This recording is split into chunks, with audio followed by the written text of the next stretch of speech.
So for those that are on tuning in from afar and virtually, welcome to the History of Diving Museum, Dive into Art, Stories from the Sea presentation. We have a full house at the History of Diving Museum in the beautiful Florida Keys.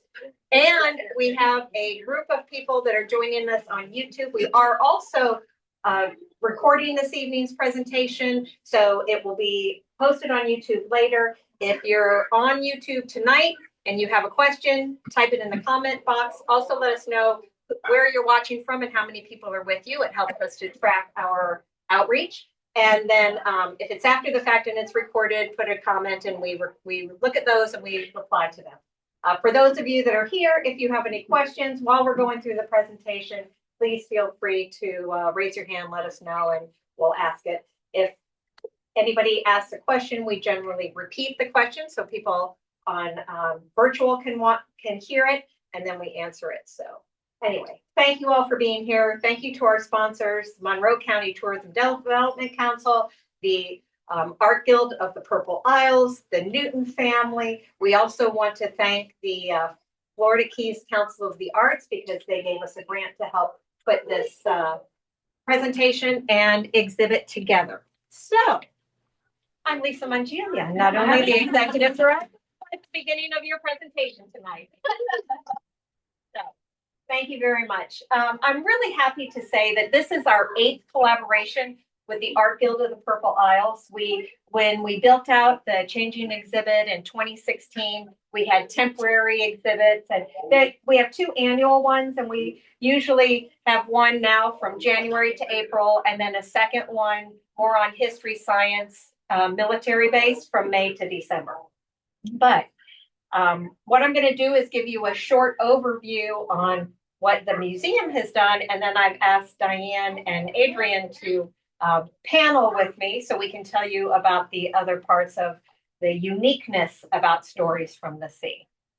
So how this came about. We opened up a changing exhibit room. We were talking about some different things. And actually, at one of our openings in 2018, one of the Art Guild members was here. And we were brainstorming some different ideas. We know that both art, especially locally in the Keys, is inspired by the ocean and by the sea. And as a museum, we always like to try to bring something that relates to our history, that connects to the topic. So we talked about some early diving apparatuses and how people got underwater. And actually, in doing some research, we found out that the first recorded underwater artists, now this is before there's cameras, this is before there's camera housings and anything like that. So how do people back in the 1800s know what's going on underwater? What happened is Eugene got inspired, and actually you can see from his ingenuity, he was an artist, a land artist. And a lot of artists know about plein air, where you go out and you set up your easel and you paint what you see and what you're inspired by. And he wanted to go underwater and bring that same inspiration to the surface. So not knowing how to do that, he ended up designing, patenting, and using his own diving bell with a porthole. He would take his oils and his canvas underwater and he would paint. Wow. Now that's amazing. It is amazing. And it's in cold water. So they say he would stay under there for about 3 hours, and then he probably got just way too cold and had to come up. I wouldn't have lasted that. Eugene was followed by Tsar Pritchett. Again, in the mid-1800s to the mid-1900s, he was born in India. He was schooled in Scotland. He spent some time in London. In London, he was inspired by the arts. And he, again, eventually moved to California for a much warmer climate. But how do you get underwater? He didn't know about what was going on in Europe. So he would use an early diving canvas. And actually, he would use the hard hat, and he would use oiled leather and go underwater and sit down. We don't want to know what he sat on, but he would, and he would paint underwater on this oiled leather. he actually befriended with Sarah Bernhardt. Does anybody know Sarah Bernhardt? She was an early actress. Yes. She was an early actress, and actually he talked her into doing the diver pose. She really wasn't a diver, but it makes a great vintage postcard. Right? But then because he was in California and he had some of his art on exhibit, it actually was burned in the big San Francisco fire. So we don't have a lot of his pieces, but as you can see from the previous slide, there still are some remaining pieces that we were able to borrow and have on display at our very first dive into art and talked about the history of that art.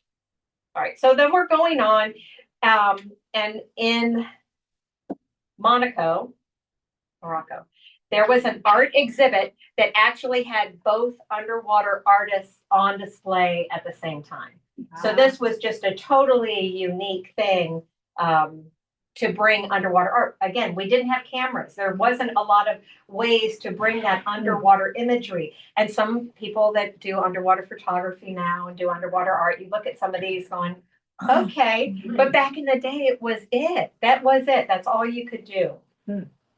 So fast forwarding a little bit, we have John Steele. He was an American. He lived out in California. He was known for both spearfishing as well as snorkeling. He would snorkel out to the kelp beds, swim down, get an image in his head, run back to the beach, paint for a while, go back to the kelp bed, get some more imaging and be inspired, and then come back. And he did that back and forth. And eventually his work actually ended up on the cover of Skin Diver magazine. Oh, wow. He did originally do a lot of spearfishing, and eventually he became more of a conservation minded and didn't do that. But his images were used for early, again, before there was underwater photography really available to depict what was happening in the underwater world.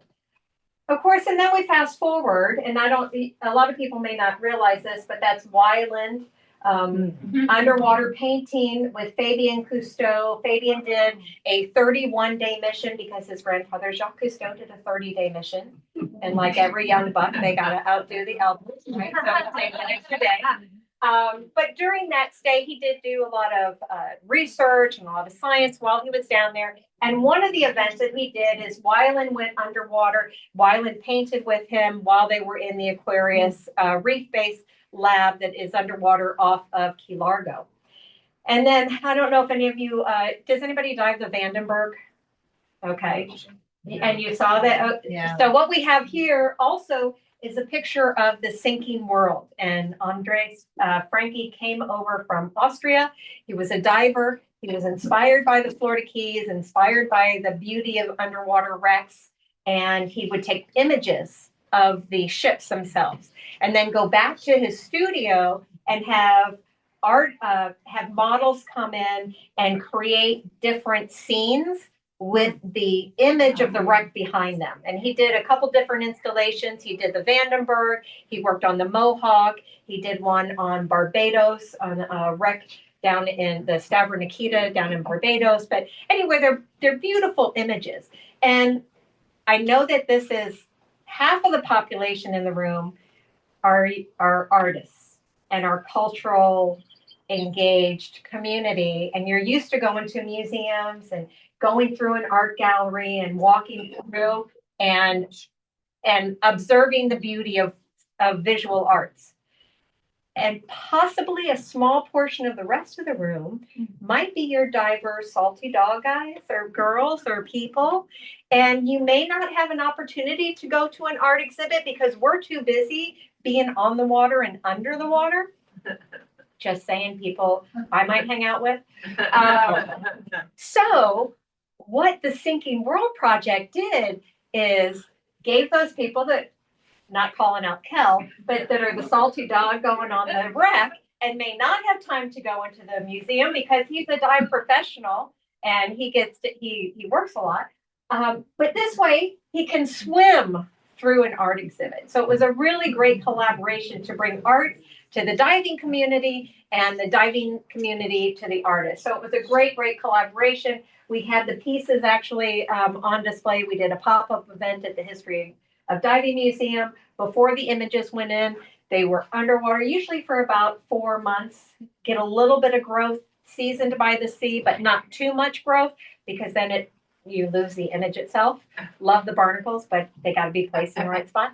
And then we'd bring it up, rinse it, let it dry, and then again put it on display again. And it traveled around the world as an exhibit to again bridge that art and diving community.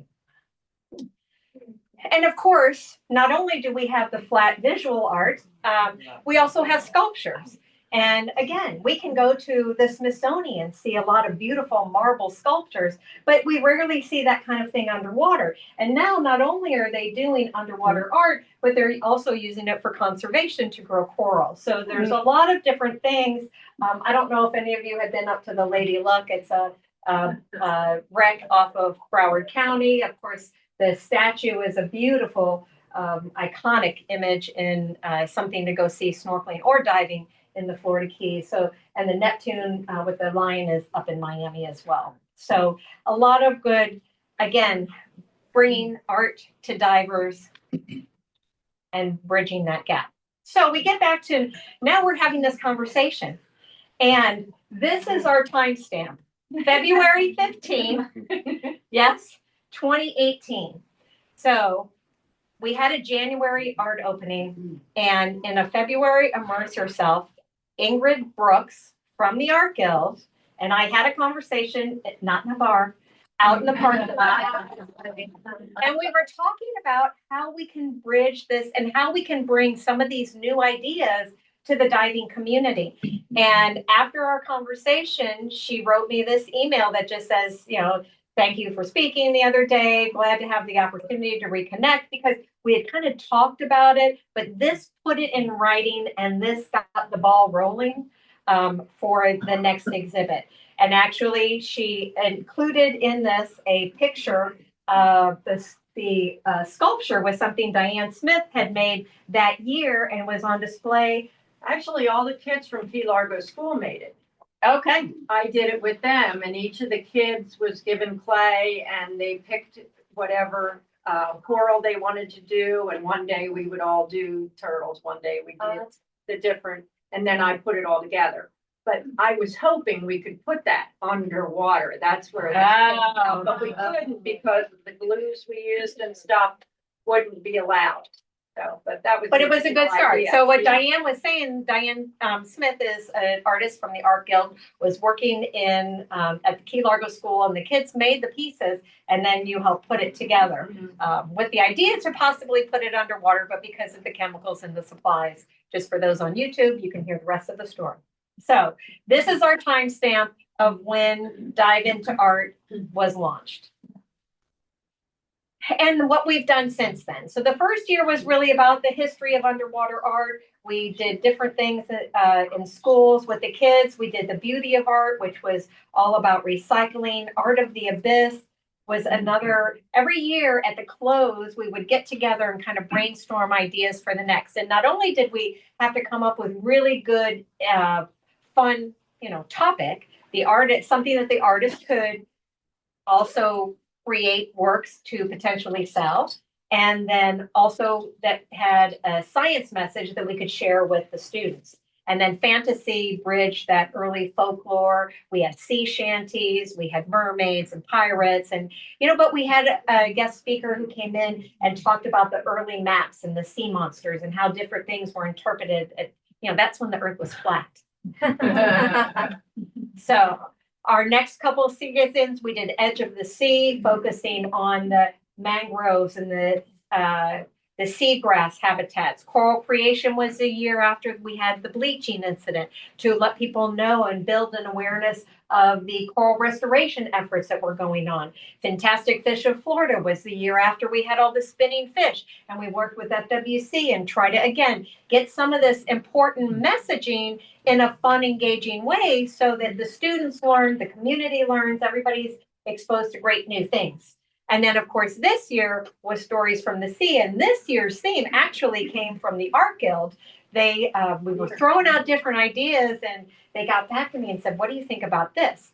Well, you all are sitting in a the diving research library that the Bowers have put together. If you look in the back corner, all those historical books, the little tabs are where the Bowers put together something of significance that happened in the quest to explore under the sea. And back then, they would have a scientific journal. It's not like we had a multiple printing press that we have today. So it might take a year for the volume 2 or volume 3, or this was our idea. This is how long it took us to test it. This worked, this didn't work, this was a revision. So it took years in the making to see if that theory actually worked. So the Bowers were like Sherlock Holmes, going through different journals and different dealers and going to Europe and reading and studying and translating from different languages to put the quest together. So Stories from the Sea fits in that. So our idea this year was to bring it to the kids. And some of the kids used one fish, two fish, red fish, blue fish, Dr. Seuss. That's good. Some of the high schoolers used 20,000 Leagues Under the Sea. That's great. So you have everything from a more common book. We have art that was inspired by Jill Heinerth and Into the Planet, cave diving. So there was a wide variety. We have things that are inspired by Pearl Jam, right? We have things that are inspired by the Grateful Dead or Jerry Garcia, and luckily we're sponsored by them as well. But but it's just the morphine of movies, songs, and art and books. So everything that's inspired helps to build and bring literature to people as well. So over the years, these are just some highlight picture from different things that the kids have made. The beauty of recycling here, we actually partnered with dive shops who would do reef cleanups. They'd bring things back. The high schoolers would go and call out some different material from that, clean it, dry it, so that it didn't, smell up the house. Yeah. And then they created all kind of art. The blackout poems, we did a hallway so they could walk through it. They learned about bioluminescence. After that was the fantasy. So the sea dragons, the different things. These are the edge of the sea. They use sea grape leaves to create. We had, so this, we played on the Mosaic project from the Community Foundation and had the kids do a panel of that. So it's just coming up with different things. Last year when we had the Fantastic Fish, Plantation Key School used ceramics. And what they did is they set up dinner plates. Oh, that was fabulous. It was fabulous. So the kids made shrimp scampi, but they had to look at, we had sushi, we had all kinds of different things. So everybody created their own, but it had them look up recipes and then create a plate. So you'd have to be familiar with the food and the presentation. And it was a really cool thing. And then this year, well, we don't have pictures yet because we did that last week. We have a lot of things. We have the mannequins and the different stories, but this is us setting up. Yeah. So, and then, okay, so you know what? It's fun for a lot of the adults because we get to engage with all of our friends and do this. But you know what's also fun is all the kids. So the teachers bring the students to the display so they can see it. And when that student goes to college and makes out their admission papers, they have a piece of art that's on display at a museum, and they can put that in there. So they usually come, we go to them with a museum in motion program. So maybe we reached out to the fourth graders, and the fourth graders are the ones that did the project. But this year we're doing a presentation for the sixth graders. So everybody knows, what's kind of going on in the community. And then of course, it's always fun to see them make the quilts. Not only did they, this is Key Largo School, so not only is there art on display here, they had a parents' night, and they were also able to share that with them. So these are just kind of the interactions, and I'm showing you a lot of this because I mentioned we've done this 8 times, right? So we want to keep doing it, and we need fresh ideas. So for those of you that are here, for those of you that are watching, online, put a comment. Get a brainstorm. We've talked about doing turtles or creatures or shipwrecks or treasure hunting. There's topics that we haven't touched on yet. and would like some new ideas. The Art Guild, Diane, which she's going to talk shortly. I'm gonna be quiet and I'm almost done. But she's a retired art teacher, so it really helps that she's a diver and she's familiar with this, and it helps, you know, really source out some new programs and new projects for the kids. But again, if some of you in your life experience have seen something or have an idea, would love for you to give us that feedback. And with every exhibit that we do, both Dive into Art and History Science Military Base, we connect to the South Florida connection. So what is it that connects the museum? When we had astronauts to aquanauts, one of the key speakers that we had was Michael Gerhardt, who was a commercial diver first, then became an astronaut. So he brought a huge skill set of what it's like to be in neutral buoyancy, which is about as close as you can get to microgravity, and was able to really explain and help to streamline some of the training processes, because he had been there before, and it cut out time and it cut out steps, and it made things more streamlined for future astronauts, aquanauts, then astronauts. So we're trying to, again, connect things. We have in the William Beebe lab, William Beebe is known as the father of marine biology. He used a helmet that was made in Miami. This is a guy from New York, was on a trip in the Galapagos for the New York Zoological Society to help build an aviary.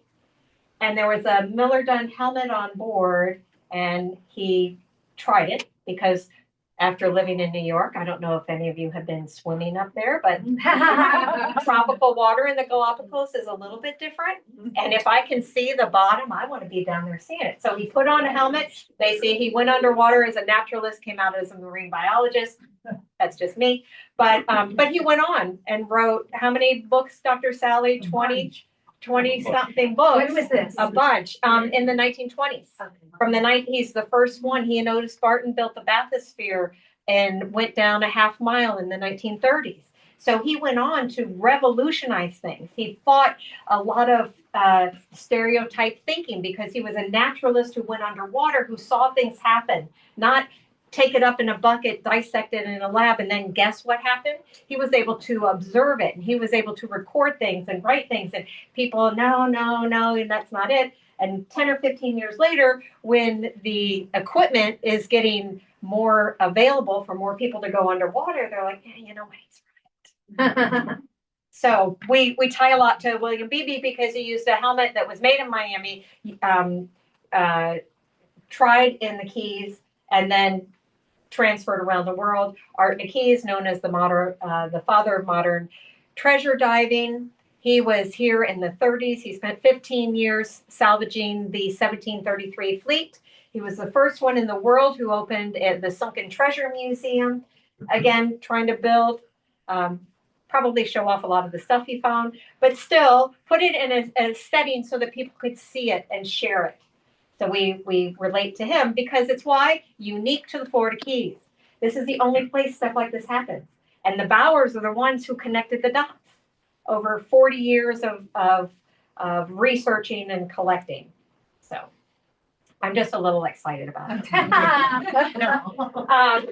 One of my favorite quotes from William Beebe is, "I am deep down under the water in a place where no human being has ever been before. It is one of the greatest moments in my whole life." How many divers are in here and who feel the same way when you go underwater? This is how we feel. This is how we relate. And he's going a half a mile and doing it. I don't have that much nerve or desire, but thank God he did. So that is a quote that speaks deep. So that's kind of the history of where we've been. This year, we are partnering again with the Art Guild of the Purple Isles. It's our 8th partnership and our new collaboration with Adrienne. So what I'd like, you've all gotten my perspective. I'm the cheerleader for them because I just love this project. But I'm going to have Diane come up first. We're going to talk about her perspective, because all you got was our perspective. She's the one who got to do the Art Guild side. So please, Diane, come on up and share with us. So anyway, I started, as you saw, with the first ceramic piece that I did with the Key Largo School, and all the kids did it. And my whole idea was I wanted to do something that we could put into the ocean. And I've kind of given up on that, but not completely. I still want to do it. But in the meantime, we got the opportunity to collaborate for the museum. So I think it's awesome because as a teacher, I miss the kids. I've been retired for 15 years now. And it gives me an opportunity to go into the schools with something new, and the teachers an opportunity to try something new, try something different, inspire them with an idea that they wouldn't have thought of if we didn't have this opportunity. So I feel the same way about the Art Guild. In our Art Guild, we have a really active Art Guild, the Art Guild of the Purple Isle, and it's wonderful. But we have a lot of shows. But each show we might have a show with animals, or we might have a show that's at the hospital or whatever. But I am a little bit different. You know, I like things to be different. I want to do something different all the time. I can't stand doing the same thing over. I'm the opposite of addictive behavior. You know, I just want to try something new all the time. And I want to inspire other people to do that. So when we have a new topic and I present it to the Art Guild, it makes them paint something that they wouldn't have thought of if we didn't have that topic. And that's why this year was really fun. We asked for everybody to think of topics, and Peter, one of our members, came up with the literature one. And we thought, wow, that's perfect, because everybody can really do something they're really interested in. And to bring it together with the books, especially for children, made it even better as far as the schools go. Like when we did the fish one, Fantastic Fish of Florida, the kids all made fish, but they researched that fish to find out how big it had to be before they were allowed to catch it, how many they were allowed to catch. So it really taught them a lot of stuff that's really applicable to kids that grow up down here, because they're all going to be fishing, you know. So everything that we do is teaching science, it's teaching literature, it's educating the kids in addition to all the artwork. So that's what I think is so wonderful about it. And so it's 8 years now we've been doing it. And every year I think, wow, it looks so cool. You know, when you're first sitting here and Lisa and I are brainstorming, and we involve other people in our brainstorming to think of ideas. And then my partner, who's unfortunately unable to be here, she's up in Buffalo in the freezing cold and would much rather be here, I promise you. But her and I get together and we think of things that the schools could do. And then we write a letter to the teachers and we give them suggested ideas. Like, we think it would be really cool if you did this, or if you did this. And we are there with lesson plans. We are there with examples. We are there as a support system and go into the schools and help the kids actually making the artwork. So we really get into it. It's a lot of fun. And when you see it all together, it's just amazing. You know, I just really enjoy it. So I don't know what else. Does anybody have any questions? Yeah. Any questions? Any ideas for next year? That's what we need. Schools pay for this. Oh, Part of the grants gives the teachers a small stipend to pay for the supplies. And we are really fortunate that the teachers here in the Keys have the time to do this. They don't have real strict curriculums. Like when I was a teacher in the Philadelphia suburbs, we had a strict curriculum and you had to do certain things. And they don't have that here. Not that you couldn't fit it in if you were a creative teacher, but they have a lot more freedom down here for that. And it's been really wonderful because the teachers and their schools, the principals are very supportive, because it's a great PR thing. You know, I mean, it's in the papers, the kids are getting credit and the teachers are getting credit for something really unique and I think it should be expanded all over the country, honestly. I do too. It's a great Yeah. model. Yeah. And to answer your point, and the question was, how do the schools pay for this? Right. And they don't, because the History of Diving Museum does fundraising. Right. And then once the Right. teacher commits, we give them the stipend for that, so that the art supplies are not out of their pocket. Right. So that we give and all the teachers get the same budget, and actually the projects are designed in a way that they can stay within that budget. Yeah, you can see so that like, helps. We use a lot of recycling Yeah. things like there's soda bottles out there, and our teachers in the Keys are extremely, what's the right word, creative in the ways that they get stuff. They do a lot of fundraising themselves, and parents bring in stuff, and we use a lot of junk, something that somebody else might throw away, but they're very creative that way. And as you can see when you look around, like those wonderful portholes, they're paper plates. Yeah. They were awesome, and the ribbons, all different things. Yeah. Do they actually incorporate it into their curriculum? So do they actually get class Yeah, credit? absolutely. Yeah. Do they incorporate it into their curriculum? And yes, they do. I know some of the schools that I've been into, for instance, they might teach color theory on when they're doing the mural. She's teaching the kids how to mix colors, how to paint, how to set up the materials. There's printmaking. All those pictures that are around the bottom were done with printmaking. So the kids did a printmaking project. I don't know exactly what they used for their prints, but it's a mono print. So maybe they made squares and then they dip it in an ink pad or paint the bottom, and then they stamp it, and they were stamped in the shape of fish or in the shape of turtles if you saw them, or some of them were cut out in the shape of an animal for the project. So they're all things that would be incorporated into any art curriculum.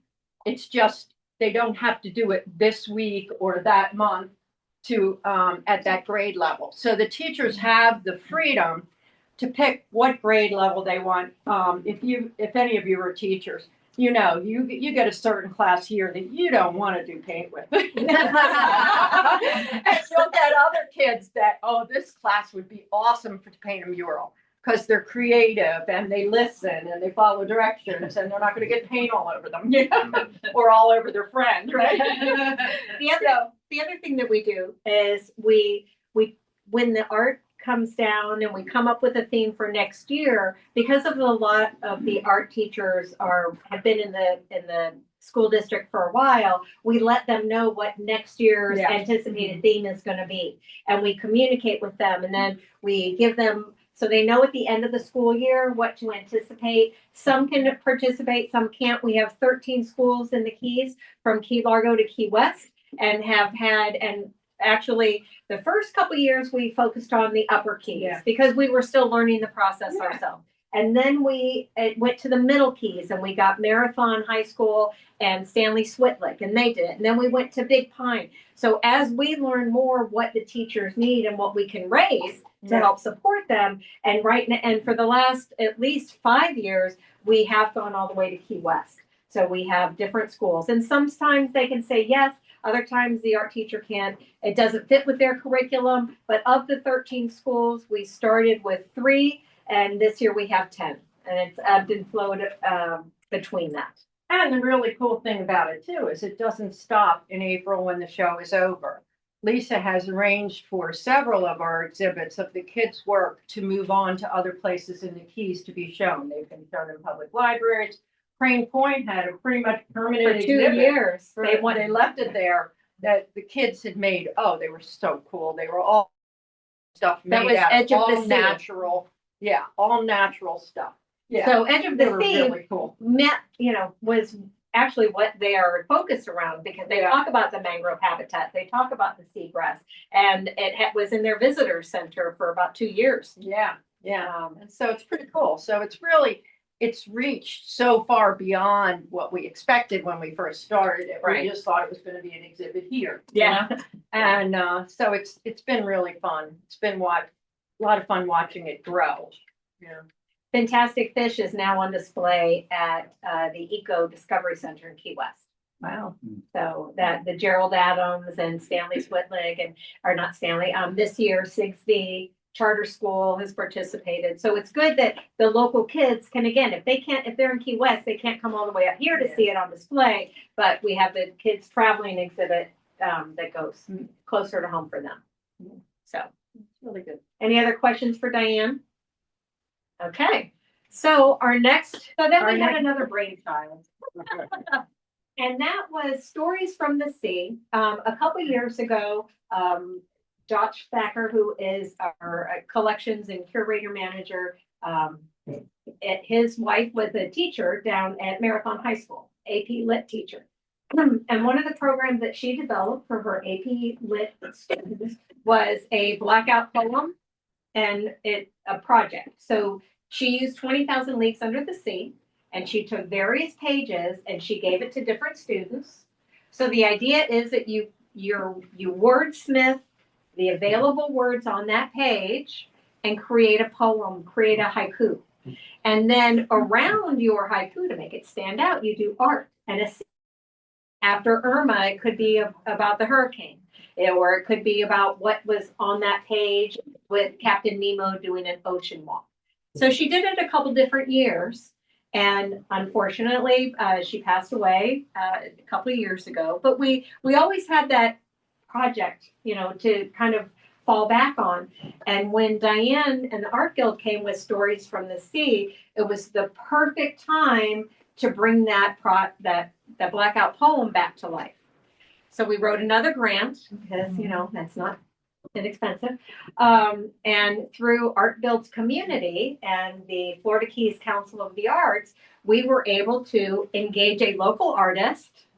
And I said, hey, I've got this idea about taking those poems.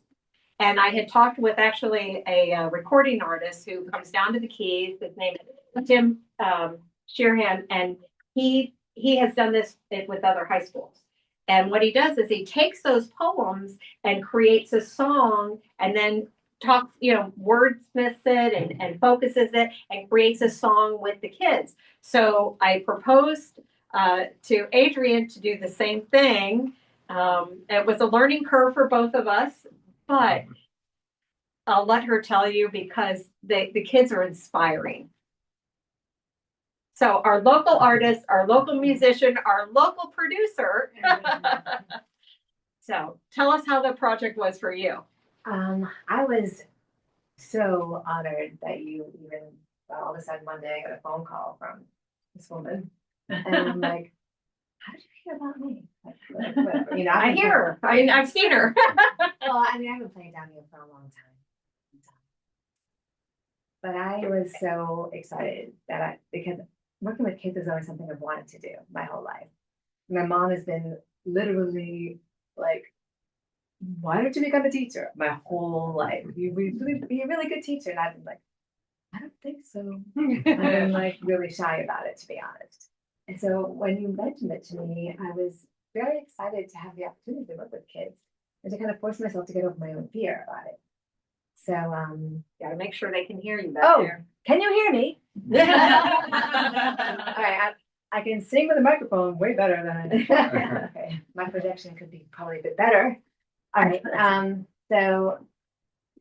So it was very interesting to do something like this, and I really didn't even understand what I was getting involved with because she wanted me to, work with these blackout poems where they just black out every other word on the page that they don't want in their poem. Basically, making an artwork out of it is what she was talking about.